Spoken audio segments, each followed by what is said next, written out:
They are continuously, उसको आप control करने के लिए, लिमिट करने के लिए एंटासिड लेते हैं। What is antacid? Antacid is milk of magnesia. जो डाइजीन खाते हैं हम, डाइजीन की टैबलेट्स या डाइजीन सिरप पीते हैं जब एसिडिटी हो जाती है, या इनो लेते हैं, डाइजीन, ठीक है। Antacid is milk of magnesia, milk of magnesia होता है, मैग्नीशियम हाइड्रोक्साइड, ठीक है, मिल्क ऑफ मैग्नीशिया, फाइन, इसको एंटासिड बोलते हैं। तो ये करता क्या है कि ये जो एक्सेस एसिड प्रोड्यूस हो गया था उसको न्यूट्रलाइज कर देता है, उसको सूट डाउन कर देता है। तो आप जैसे ही एंटासिड लेते हैं उसके उसके आफ्टर फ्यू मिनट्स आपको धीरे धीरे जो इंडाइजेशन होता है, जो बर्पिंग हो रही होती है, वो धीरे धीरे शांत हो जाती है and your stomach gets rested, comfort मिलता है उसको, ठीक है। वो इसीलिए मिलता है because this is an alkaline, it is an alkaline solution. तो एसिड और अल्कलाइन जब ऑब्वियस से रिएक्ट करेंगे तो रिएक्शन जो है न्यूट्रलाइज हो जाएगा, एसिड का एसिडिक इफेक्ट जो है वो बेस न्यूट्रलाइज कर देगा। सो दिस इज़ हाउ, सी इतने भी एग्जांपल्स मैं बता रही हूँ, यू कैन क्लियरली अंडरस्टैंड कि सारे जगह एक मिनिमम पीएच, एक ऑप्टिमम पीएच मेंटेन होना बहुत ज़रूरी है। Slightly variation, slight variations, even small variations of 0.1 0.2 can lead to large disturbances, ठीक है। आपका स्टमक अपसेट हो सकता है, जो ऑर्गेनिजम्स हैं पानी में रहते हैं उनका सर्वाइवल अफेक्टेड होता है, सॉइल में क्रॉप ठीक से ग्रो नहीं करेगा अगर उसका पीएच आपको पता नहीं है that what is the pH. ऐसी और भी एग्जांपल्स है जो भी हम पढ़ेंगे। Next example is tooth decay. Tooth decay is a very common problem जो कि आपके मुंह के पीएच खराब होने से या बिगड़ने से होती है, ठीक है। आपके माउथ के अंदर एक पीएच मेंटेन होना चाहिए। वो पीएच अगर एसिडिक हो जाएगा, if the mouth pH inside your mouth turns acidic, तो आपकी बॉडी का जो हार्डेस्ट पार्ट है विच इज़ इनामल, जो वाइट कवरिंग होती है, जो आपके पार्ट टूथ को, आपके जितने भी दांत हैं उनको कवर करती है, it is the hardest part of your body, enamel, and it is made up of calcium and phosphorus, basically calcium phosphate, है ना। तो होता क्या है कि जब मुंह में एसिड बनेगा तो वो एसिड इस इनामल को डिज़ोल्व करने लगता है, और इसी से आपके दांत जो हैं वो कमज़ोर होने लगते हैं और टूटने लगते हैं, कैविटी होने लगती है उनमें, टूथ डिके हो जाता है, प्लाक हो जाता है, जो टूथ प्लाक होता है, ठीक है। वो सारी चीज़ें इसीलिए होती हैं because of occurrence of an acidic pH inside your mouth. Now how does, मुंह में हम एसिड तो पीते नहीं है कि अब मुंह करें और मुंह में एसिड पी के उसको एसिडिक बना लें। होता क्या है कि जितना भी आपका लेफ़्ट ओवर शुगर है, आप जब शुगर या कार्बोहाइड्रेट कंज्यूम करते हैं और ठीक से ब्रश नहीं करते हैं, what if you are eating food, that is what is suggested that you should brush at least twice a day. क्यों? क्योंकि अगर लेफ़्ट ओवर फूड है या आपने शुगर कंज्यूम किया, मीठा खाया, उसमें कार्बोहाइड्रेट्स हैं, तो जो बैक्टीरिया प्रेजेंट है आपके माउथ में वो शुगर के ऊपर एक्ट करके, you know that bacteria is present in your mouth, आपको पता होगा that large number of bacteria are present inside a mouth, ठीक है। तो जो बैक्टीरिया मुंह के अंदर प्रेजेंट है वो बचे हुए खाने के ऊपर जो आपके दांतों के बीच में फंसा रह जाता है, या अगर आपने चीनी खाई है या मीठा खाया है या चॉकलेट खाया है या पेस्ट्री खाई, कैंडी कुछ भी कंज्यूम किया है, तो वो आपके दांत के बीच में चिपक जाती है। And if you are not brushing, if you are not cleaning, this leftover pieces और whatever you have eaten are stuck between your teeth, वो आपके दांत के बीच में फंसे रह जाते हैं।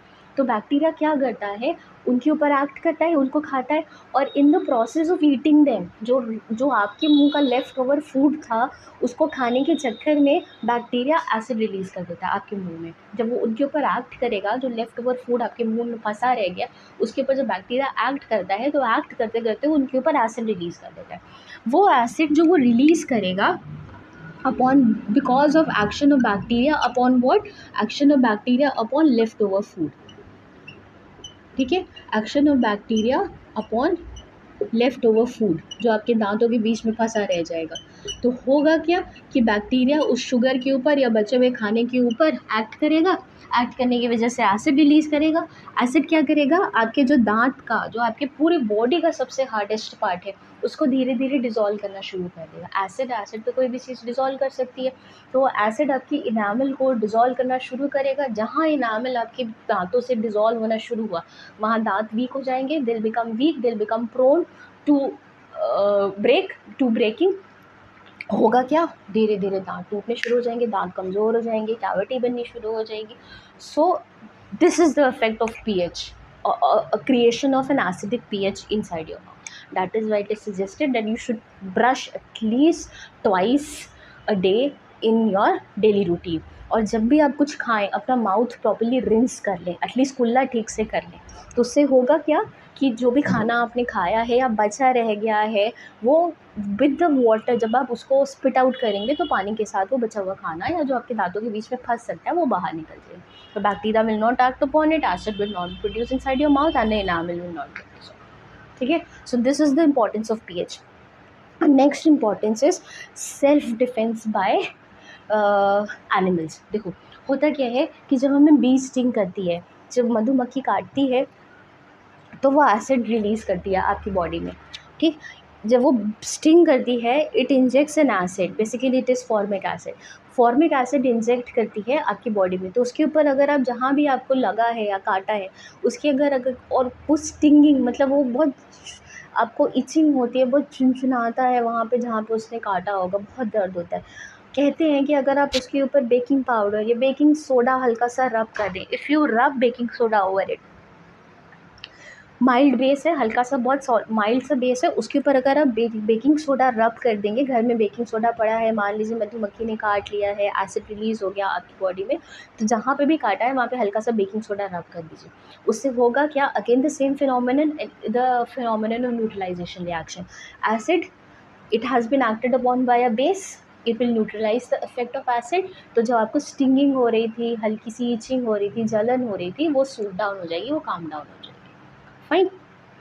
तो ये सारी चीज़ें, ये जो एग्जांपल्स मैंने आपको बताए हैं, all these are related to our everyday life and that is why we should be aware about pH. We should know what is pH, what is an acid, what is a base, what are the respective pH, so that कोई problem हो, कोई disturbance हो, कोई चीज़ ख़राब हो रही है, कोई चीज़ टूट रही है, कोई चीज़ आपको काट रही है, तो एटलीस्ट आपको उसका ट्रीटमेंट पता हो. That because it is N acid it would be having this pH. अगर आप बेस लगाएंगे तो वो सूट डाउन हो जाएगा, उसका जो स्टिंग इफेक्ट है वो शांत हो जाएगा.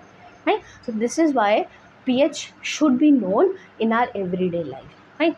सो आई होप कि आपको एग्जाम्पल समझ में आ गए होंगे and these are interesting examples, बहुत इंटरेस्टिंग एग्जाम्पल्स हैं. So with this I end with this video.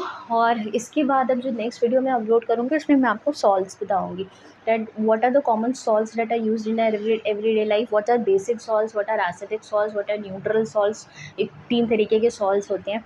अब कौन कौन से salts इंपॉर्टेंट हैं जिनके बहुत ज़्यादा फ्रीक्वेंट यूज़ होता है, वो आपका वॉशिंग सोडा है, बेकिंग पाउडर है, आपका ब्लीचिंग पाउडर है, फिर आपका कॉस्टिक पोटाश, कॉस्टिक सोडा है जिसे सोडियम हाइड्रोक्साइड बोलते हो. ठीक है. तो ये सारी चीज़ें जो हैं ये मैं आपको फिर नेक्स्ट वीडियो जब अपलोड करूँगी तो बताऊँगी. Okay. Thanks for watching class 10th.